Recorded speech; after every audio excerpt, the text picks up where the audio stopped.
Handloom saris అనగానే గుర్తుకొచ్చేవి Savitri handlooms. ఇప్పుడు జూబీ hills లో గొప్ప ప్రారంభం. నమస్తే, నేను Keshav. Welcome to Suman TV. పర్యావరణం పైన ప్రతి ఒక్కరికి బాధ్యత ఉంది. ఈరోజు పర్యావరణాన్ని పరిరక్షిస్తే భవిష్యత్తుని అది పరిరక్షిస్తుంది అని నమ్మేటువంటి పరిస్థితి ప్రతి ఒక్కరిలో రావాలని మనం భావిస్తున్నాం. ఆంధ్రప్రదేశ్ ఉప ముఖ్యమంత్రి పవన్ కళ్యాణ్ దీనికోసం ఒక బృహత్తర యజ్ఞాన్ని చేపట్టారు. గత 5 ఏళ్లలో ఎప్పుడూ వినబడనటువంటి హరితహారం కాన్సెప్ట్, నగర వనాల కాన్సెప్ట్ పైన పవన్ కళ్యాణ్ పర్యావరణ అటవీ శాఖ మంత్రిగా స్పెషల్ ఫోకస్ పెట్టారు. ఈ ఫోకస్ ఎలా అంటే రాబోయేటువంటి 100 రోజులకి కావాల్సినటువంటి ఒక టార్గెట్ ని ఫిక్స్ చేయడం ద్వారా అర్బన్ ఫారెస్టేషన్ చేయడం ద్వారా నగర వనాల అభివృద్ధి జరగడం ద్వారా పర్యావరణ సమతౌల్యం వస్తుందనేటువంటి నమ్మకాన్ని ఏపీ ఉప ముఖ్యమంత్రి నమ్ముతున్నారు. ఈ క్రమంలో కేంద్ర ప్రభుత్వం నుంచి ప్రత్యేకంగా దీనికి సంబంధించి 15,40,00,000 రూపాయల గ్రాంట్ను కూడా పవన్ కళ్యాణ్ సాధించారు. ఏపీ పర్యావరణ శాఖ పెట్టినటువంటి టార్గెట్ ఏంటి? అలానే పవన్ కళ్యాణ్ పుట్టినరోజు సందర్భంగా జనసేన పార్టీ సెప్టెంబర్ 2వ తేదీన ఈ నగర వనాల కాన్సెప్ట్ ని పెద్ద ఎత్తున ప్రచారంలోకి తేవాలనేటువంటి ప్రణాళికల్ని సిద్ధం చేసుకుంది. దాన్ని ఒకసారి మనం పరిశీలిద్దాం. ఎందుకంటే గతంలో కూడా ఆంధ్రప్రదేశ్ లో ఎన్నో సందర్భాల్లో పర్యావరణ పరిరక్షణ, నీరు మీరు, పచ్చదనం, హరితహారం ఇట్లాంటి అంశాలు చాలా వరకు విన్నాం. తెలంగాణ రాష్ట్రంలో లాస్ట్ గవర్నమెంట్ లో కూడా తెలంగాణకు హరితహారం పేరుతో ఈ పచ్చదనాన్ని పెంపొందించేటువంటి ప్రక్రియ జరిగింది. కానీ ఆంధ్రప్రదేశ్ లో మాత్రం అటువంటి దాఖలాలు ఏవి గత 5 ఏళ్లలో కనిపించలేదు. ఇప్పుడు పవన్ కళ్యాణ్ అటవీ శాఖ మంత్రిగా, ఉప ముఖ్యమంత్రిగా తీసుకున్నటువంటి బాధ్యతలను దృష్టిలో పెట్టుకుని జనసేన పార్టీ ఒక బృహత్తర యజ్ఞాన్ని చేపట్టింది. అదే క్లీన్ ఆంధ్ర, గ్రీన్ ఆంధ్ర. పవన్ కళ్యాణ్ అభిమతానికి అనుగుణంగా ఈ నిర్ణయాన్ని తీసుకున్నారు. అలానే ఈ నిర్ణయాన్ని తీసుకోవడంతో పాటు ప్రత్యేకంగా చర్యలు చేపట్టాల్సినటువంటి అవసరం ఉందనేటువంటి నిర్ణయానికి జనసేన పార్టీ నాయకత్వం వచ్చింది. సెప్టెంబర్ 2వ తేదీ జనసేన అధినేత పవన్ కళ్యాణ్ పుట్టినరోజు సందర్భంగా సంతోషదాయకమైనటువంటి రోజు సెప్టెంబర్ 2వ తేదీ అంటున్నారు. ఆ రాష్ట్ర ఉప ముఖ్యమంత్రి వర్యులు, మన రాష్ట్ర పార్టీ అధ్యక్షులు పవన్ కళ్యాణ్ గారి జన్మదిన వేడుకల్ని ఘనంగా నిర్వహించుకుంటాం. ఈసారి వేడుకలకి శ్రీ పవన్ కళ్యాణ్ గారి భావాలకి, మన పార్టీ సిద్ధాంతాలకి అనుగుణంగా చేసుకుందాం అనేటువంటి ఒక ఫినిషింగ్ టచ్ ఇచ్చారు. దీనికి ప్రధానమైనటువంటి కారణం ఏంటంటే ఉప ముఖ్యమంత్రిగా పవన్ కళ్యాణ్ తీసుకున్నటువంటి ఒక కీలకమైన నిర్ణయాన్ని కేంద్ర ప్రభుత్వం క్లియర్ గా తనకి ఆమోద ముద్ర వేసింది. 15.4 కోట్ల రూపాయల్ని విడుదల చేయడానికి గ్రీన్ సిగ్నల్ ఇచ్చింది. అటవీ పర్యావరణ శాఖ సమీక్షలో ఈ అంశాన్ని ఉప ముఖ్యమంత్రి స్వయంగా ప్రకటించారు. రాష్ట్రంలో అర్బనైజేషన్ వలన జరుగుతున్నటువంటి నష్టాన్ని నివారిస్తూ హరిత సంపదని పెంచే ఉద్దేశంతో నగర వనాల అభివృద్ధికి పవన్ కళ్యాణ్ సంకల్పం తీసుకున్నారు. దానికి అనుగుణంగా జనసేన పార్టీ కేంద్ర కార్యాలయం రిలీజ్ చేసినటువంటి నోట్ ఇది. పర్యావరణ పరిరక్షణలో భాగంగా మొక్కలు నాటే కార్యక్రమాన్ని చేపడదాము. వేప, చింత, ఉసిరి, రావి, నేరేడు లాంటి మన దేశీయ వృక్ష జాతులకు చెందిన మొక్కలని నాటుదాము. శ్రీ పవన్ కళ్యాణ్ గారు అటవీ శాఖ బాధ్యతలు చేపట్టినప్పుడు రాష్ట్రంలో గ్రీన్ కవర్ 50% మేరకు ఉండేలా ప్రణాళికలు చేస్తామని ప్రకటించారు. ఎందుకంటే గ్రీన్ కవర్ ఎక్కువగా ఉంటే పర్యావరణ సమతౌల్యం కూడా ఎక్కువగా ఉండే అవకాశం ఉంది.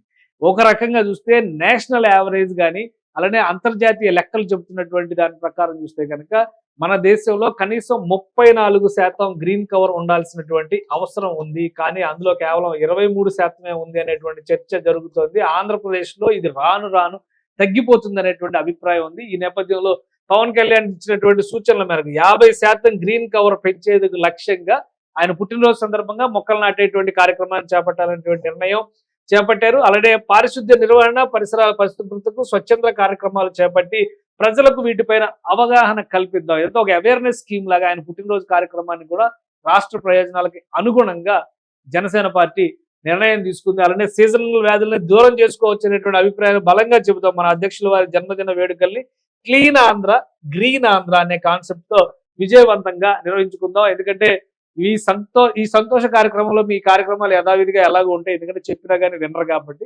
బట్ వాటితో పాటు అధినేతకు ఇష్టమైనటువంటి గ్రీన్ కవర్ పెంచేటువంటి ప్రక్రియని చేపట్టండి అనేటువంటి సూచన చేశారు. వాస్తవానికి పవన్ కళ్యాణ్ 15 కోట్ల రూపాయల్ని దక్కించుకోవడం ద్వారా నగర వనాలపైన ఫోకస్ పెట్టారు. ఆ నగర వనాలు ఎక్కడెక్కడ ఉన్నాయి, ఎందుకు జనసేన పార్టీ ఈ నిర్ణయాన్ని తీసుకుంది, ఇది కూడా ఒకసారి మనం పరిశీలించేటువంటి ప్రయత్నం చేద్దాం.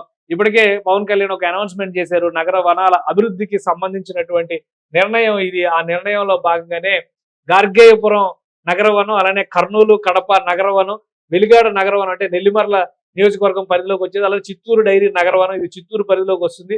కలిగిరికొండ నగరవనం చిత్తూరులో వస్తుంది. కైలాసగిరి నగరవనం ఇది శ్రీకాళహస్తి పరిధిలో వస్తుంది.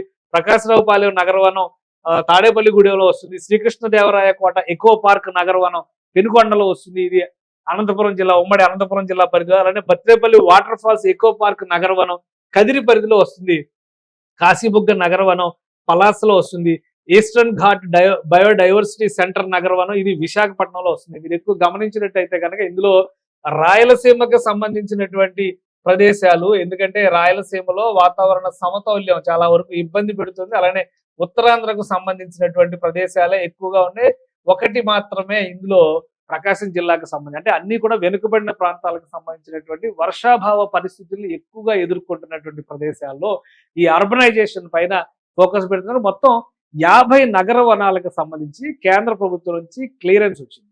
ఈ 50 నగర వనాల్లో రాబోయేటువంటి 100 రోజుల కాలంలో, అంటే 3 నెలలు టార్గెట్ పెట్టారు. కనీసం 30 నగర వనాలు పూర్తయ్యే విధంగా అక్కడ మొక్కలు నాటడంతో పాటు అవి పెరిగే విధంగా తీసుకోవాల్సినటువంటి చర్యలు, పరిరక్షణ చర్యలు, వాటికి సంబంధించి బ్యూటిఫికేషన్ చర్యలను కూడా స్థానికంగా ఉన్నటువంటి మున్సిపాలిటీలు ఇతర యంత్రాంగాల సమన్వయంతో చేయాలనేటువంటి నిర్ణయం అటవీ పర్యాటక శాఖ తీసుకుంది. ఈ శాఖకు సంబంధించినటువంటి ప్రత్యేక సమీక్షలో ఉప ముఖ్యమంత్రి పవన్ కళ్యాణ్ అధికారులకు దీనికి సంబంధించినటువంటి దిశానిర్దేశం చేశారు. సో ఈ కార్యక్రమాన్ని పెద్ద ఎత్తున రాష్ట్రంలో చేపట్టడం ద్వారా రాబోయేటువంటి రోజుల్లో 50 నగర వనాలని అభివృద్ధి చేసే విధంగా ఇప్పుడు టేకప్ చేశారు. ఇందులో కొత్తగా 11 నగర వనాలని ఈ జాబితాలో చేర్చారు. ఈ 11 నగర వనాలని కూడా రాబోయేటువంటి 100 రోజుల్లో డెవలప్ చేసే విధంగా చర్యలు తీసుకోవాలనేటువంటి డైరెక్షన్స్ ని పవన్ కళ్యాణ్ ఇప్పటికే ఇచ్చేశారు. సో ఈ నేపథ్యాన్ని దృష్టిలో పెట్టుకునే జనసేన పార్టీ పెద్ద ఎత్తున క్లీన్ ఆంధ్ర గ్రీన్ ఆంధ్ర పేరుతో అధినేత పుట్టినరోజుని ఆయన పుట్టినరోజుకి ఒక హరితహారం పరిచేటువంటి ప్రయత్నాన్ని జనసేన పార్టీ చేయాలని నిర్ణయించింది.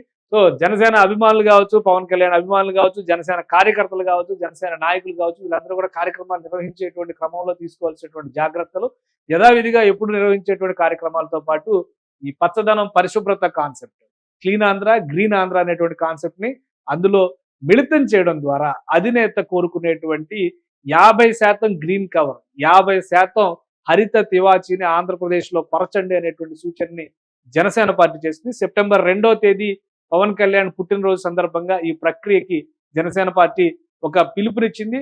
సో ఏ విధంగా శ్రేణులు స్పందిస్తాయి, ఏ విధంగా ఈ కార్యక్రమాన్ని విజయవంతం చేస్తాయి అనేది సెప్టెంబర్ 2వ తేదీన డిస్కస్ చేద్దాం. సుమన్ టీవీలో మీ పర్సనల్ అండ్ బిజినెస్ ప్రమోషన్స్ కోసం కింది నెంబర్కి కాంటాక్ట్ చేయండి.